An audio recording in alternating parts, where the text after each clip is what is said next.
Hiya, welcome to my channel. Today's video is a bit different than my normal videos. I traveled to Leeds to interview one of the owners of England's only trans-owned bookstore, the Bookish type. As I've talked about in the past, I think it's really important to support independent bookstores, and I think it's really important to read queer literature, so that's what this video is all about. So let's get into it. It was just what made you decide to take over running this bookstore? It was kind of crazy, honestly. So I started working here just as someone who worked here, and by the lovely Ray and Nick, and then one day they were like, can you stay after a bit, we need to talk to you, and my guilty mind immediately thinks I'm being sacked. Then they tell me that they want to sell the business, but they want to offer it to me first. Oh, wow. As like they would want me to take over more than anyone. I was like, we started talking about it, and they were like, well, imagine you don't have the money to do that. But I'd been saving a lot of money for like bottom surgery. And then I told them how much money I had, and they were like, oh, actually, well, this we could work something out. And then nice. I got a couple friends together, yeah, and we put the money forward, and then yeah, we took out. I've always just been a big book nerd. I've just been a bit of a silly nerd. So like when the opportunity came, I was like, God, this is like one of those once in a lifetime things. Yeah, that's awesome. To have a bookshop. I don't know, I've just always wanted to do something like this, and I thought I wouldn't be able to do it because I've never been if it wasn't for Ray and Nick, I'd really had not have the opportunity, because they gave me such a discount because they wanted someone who like really cared about it to take over. So I'm genuinely so thankful for them to be able to like let me just do this. Yeah. Why do you think it's important for people to support independent businesses, especially like a queer-owned bookshop? Because well, if you want to do it through the pragmatic way first, because if you let the big companies destroy all the little companies, suddenly everything's gonna get a lot worse and more expensive. If you want to go from a pragmatic way, if you want more just from a nice way, because independent places can, like, Waterstones as a place will just have everything, whereas an independent place will have a lot more of a niche, targeted more like curated selection. It'll be a lot more personal. Can do more things within the community. It's just a much nicer, friendlier vibe, and also without us, everything would be worse. Exactly. I definitely agree. Also, like, we do stuff like, I think we personally want everyone to be able to access reading, and like a library's not going to have everything, whereas like we'd be able to get you everything, and we have systems in place that people who can't afford books can get them for free. Yeah, that's awesome. And a big place won't do that. Yeah. And libraries are great, but they sometimes have limits. So I also have, just for fun, what's your favorite piece of queer literature? Oh, that's a great question. I think I'm gonna have to say, of all time, I know, or it's just such a hard... just like right now. What do I like? I guess right now. No, you know what? I think I can confidently say of all time. Okay, I think it would be Detransition Baby by Tori Peters. Okay. I just think it's the best novel ever. I'm such like a dweeb about Tori Peters, but it was one of the first like trans femme novels that I read where I was just like, oh yeah, that's just me. That is like well, not just me, like there's some of the characters, but like they felt like real people. You know, I for the longest time, trans women especially were only allowed to write like memoirs of like, how did I get this? And it all ended with, and then I got an operation and everything was okay. So deal. And then like and then Nevada came along, Imogen Binnie, and that kind of changed everything. And I think Tori Peters has like sort of built upon the foundations people like Imogen Binnie have like placed of like trans femme literature, and she's genuinely wrote a masterpiece with Detransition Baby. I just genuinely think it's one of the greatest books I've ever read, and it's got lots of trans people in it. I saw that you guys call yourself like a community bookshop. What does that really mean to be a community bookshop? So I think for us it's like being able to get anyone to be able to like get a book to be able Yeah. to read. So we run stuff like the Pay It Forward board, where it is just free money on the wall. If you cannot afford the book, just take the money off the wall and get the book. We also run a lot of events that are just straight up for the community. We host a few fundraisers for like people who want to like be able to do a stage show, so they do a little fundraiser here, or for like local little youth groups, we host things. And the big thing we do is our secondhand Sundays. So every 3 or 4 months, I collect secondhand books like kind of crazy, and then every 3 or 4 months we'll have enough that I can sell them for like super cheap, and then we give all that money to various causes. But at the moment, recently, we've just been like, the best way to help people is that we just give it directly to trans people who need healthcare. Yeah.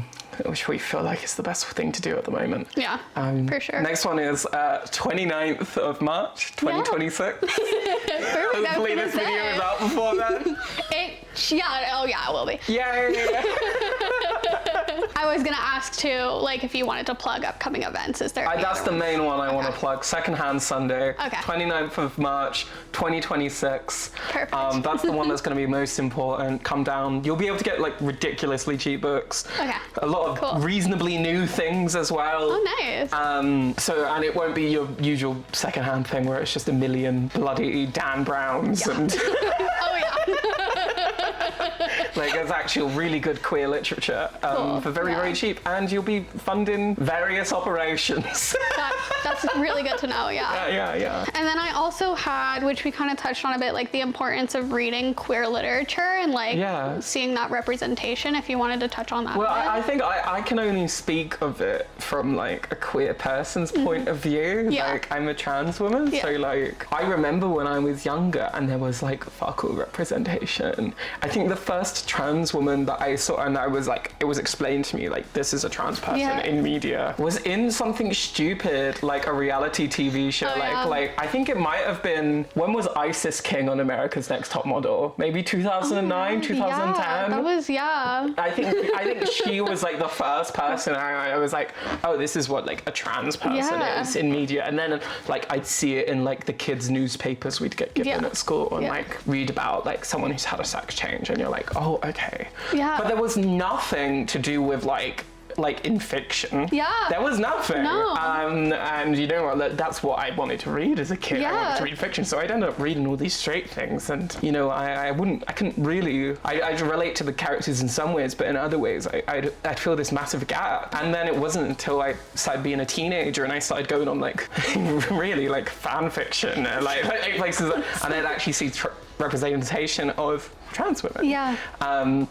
And I think it's really wonderful now that, especially in like probably the past 15 years, there has been this massive boom to be able to see yourself reflected within a story. I just think it is the most wonderful thing that you can have as a minority. It's like seeing yourself be just there, and like not even just because I think sometimes when you look at older either books, movies, whatever with trans women in, they're either played as like sort of a villain in a very transphobic way. If you think about your like Buffalo Bills in Silence of the Lambs or the Ace Venturas, or like as this sort of perfect victim who gets murdered and something like that. Never really like these complex real people. Whereas nowadays there is like an abundance of real people. Like you have trans people who are human. And it's so refreshing to read now. And you know, I think we're just so lucky that we have an abundance of like wonderful trans authors writing these beautiful stories. And I think you can say the same for every other sort of like minority. Well, no, there's still improvements we can do. But for sure. For me, it's nice. I really wish that younger me could have been able to see that stuff. I also have loads of kids books that like have trans people in them and stuff like that, which is amazing. That's the thing people get angriest about, actually. About the kids' books. But it's like, books. It's exactly what you're saying. Like, you learn through fiction and, like, feel represented. You need a story. When you're little, you need a story. You need a story to understand. Because if you just have facts, they don't for get it. I didn't really get it. You know, we had Section 28 in the UK. and that only got repealed in 2004. So before then, you weren't allowed to talk about queerness in schools under any circumstances. Yeah. And then the aftermath of that, like, I think people were just kind of, they'd be like, oh yeah, gay people exist. And that'd be it. Like, yeah, they'd be like, oh yeah, you don't really need to worry about that. And you know, like, you do this, and you know, like sex education when I was young, you'd learn how to have cis sex. Yeah. We didn't have it at all. That's America. So is there anything else you want to say about the bookstore or bookshop, I should say? I love it. we're very proud to be here in Leeds and being able to have such wonderful people around us, and I'd love to have more people come. We're the only trans woman-owned bookshop in England, to our knowledge. Maybe Britain.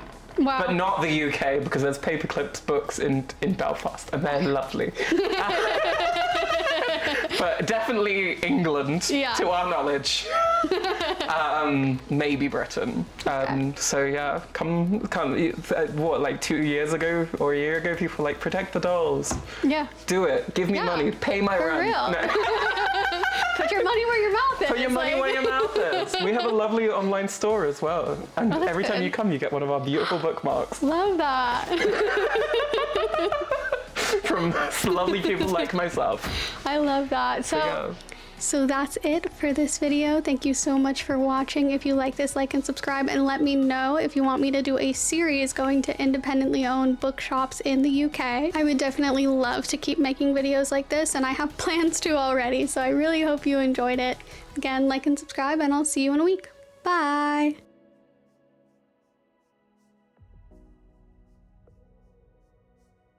Waiting for that car to pass.